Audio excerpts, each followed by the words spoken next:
everyone, welcome back to the channel. Thank you for being here as always. And let's talk about Porgs. Do I like them? And why do I like them? And I got a feeling that we're not going to talk too much about the Porgs, but we'll start off with that. They're adorable. I love Porgs. For those that don't know, we saw them in the Last Jedi behind the scenes reel. And they're adorable little penguin, puffin, owl, otter things that live on the Isles of Achto. Apparently that's how you pronounce that planet's name now. But they're adorable. Their younglings are called Porglets. Porglets! That's adorable! How awesome is that? But seriously, I do actually really like the design of these creatures. It's a relatively imaginative design, and they've got like those weird like little teeth things inside of their mouths, and I'm interested to see how they fit in, whether or not they're just going to be kind of background creatures or whatever. But it's still really cool to see a non-sentient species being kind of the primary fauna that are native to a planet.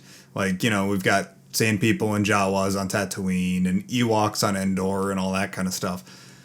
But it's kind of cool to see something that's not sentient be the forefront species of a planet. But a lot of Star Wars fans don't have the same feelings that I have towards Porgs. I think that they're adorable, and I'm going to buy every single Porg plushie and pop figure that comes out. But there are a lot of people that don't feel that way. They're too cutesy, or they're just there to make toys, or all this kind of stuff. And it really brings up two really big questions. Question number one is there such a thing as bad Star Wars? And question number two is, do you have to love everything about Star Wars to be a true fan? First off, that second question, go away. Stupid. It's a stupid question. You don't need to know anything about Star Wars to enjoy Star Wars. The term true fan is primarily, in my experience, used as a gatekeeping device to make us feel special for liking Star Wars. Stupid. You realize that Star Wars is made because millions of people love it. We're not special for loving it. And wrapping up your identity into a brand is not a good thing at all. It's just not healthy. Sorry. But that first question, is there such a thing as bad Star Wars? That's really, really, really complicated. And really subjective. I can give you my take, so that's what I guess I'll give you. The way that I rank my Star Wars content, how I personally subjectively rank it, is I have loved content, liked content, not really liked content, and then just so bad that it's good. Loved content would be The Force Awakens, the original trilogy, even Phantom Menace and Revenge of the Sith, Lost Stars. Pieces of content that actually give me a real emotional response, where I actually get sucked into the content and I feel connected with either the characters or the situation, or actually get that sort of response that you might see or that you might feel after seeing a very large vista, like a really breathtaking view of a mountain range or something like that. That moment of, wow. That is where I put my loved content. And then I've got liked content. Liked content are things that I enjoyed. They're pretty good. Yeah, I'll even watch it a couple more times, or I'll read it another time, or I'll consume the content in some way, however it's meant to be consumed. And maybe once or twice more, and then I'll probably end up forgetting about it. Something like the Thrawn novel, or Battlefront Twilight Company, or Attack of the Clones, are kind of where what I put in that liked category. And then there's my not really liked content. This is just content that I may not like, But, okay, they weren't making it for me specifically. No content creator should ever make something for one specific person. You're not going to sell your content that way. Well, I should say for-profit content. You should never make for-profit content for any specific person. Things like Forces of Destiny, or some of the Clone Wars arcs, some of the in my opinion, lower quality Clone Wars arcs, or even probably a good 50% of Star Wars Rebels is in that category for me. It wasn't for me. Okay. And then there's it's so bad it's good. Things in this category are usually things that have been panned by most of the fandom as just being absolutely awful, or so full of camp that it's bad. Things like the Ewok Adventures films, or Star Wars Connect, or the Holiday Special, or Anakin's face in Forces of Destiny.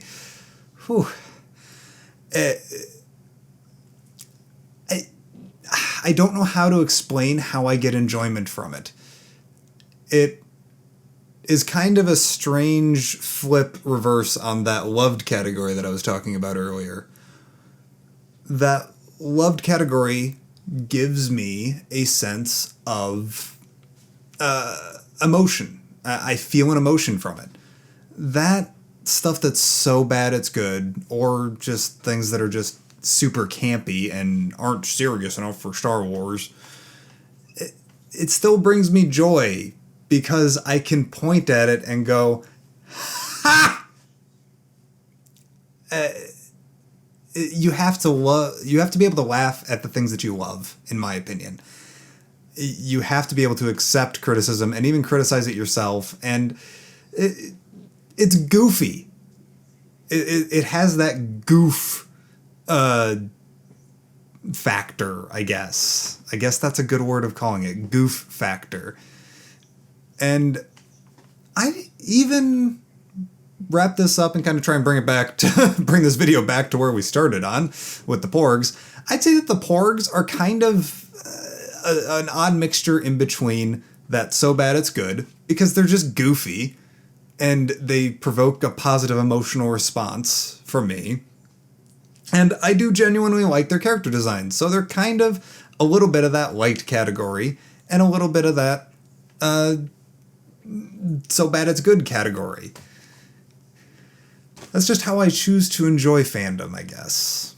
I think that's about all I've got to say about this specific topic, even though we didn't really talk about it all that much. Maybe I'll do like a more structured video on how I rank my Star Wars and how I choose to enjoy it. Something that makes a little bit more sense than a ramble at 12:30 in the morning on a Friday night. We'll see when I can do that. I do want to give you guys a quick preview of what's coming up on the channel in the coming weeks. We'll be doing a couple of different book reviews looking back at authors' previous work, because we're getting 2 new novels, Phasma and Leia. Phasma written by Delilah Dawson, and Leia written by Claudia Gray.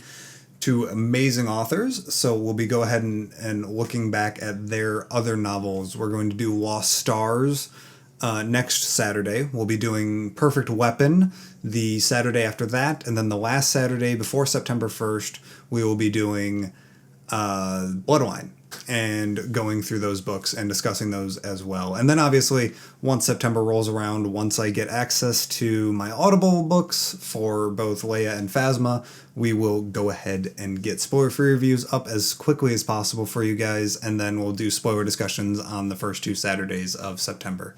Thank you guys as always for watching. If you want to get notified for those upcoming reviews, go ahead and hit that subscribe button if you aren't already. Hit a like on this video if you enjoyed it. It lets me know that I'm making content that is at least kind of enjoyable. Thank you guys as always. I say it every single video more often than maybe I need to, but truly, it is absolutely amazing that I think last count 88, 89 people actually enjoy what I talk about. It's absolutely mind-blowing, and seriously, I want to thank you guys so much for that. Content creation is awesome. Thanks, guys. And as always, may the Force be with you. Take care.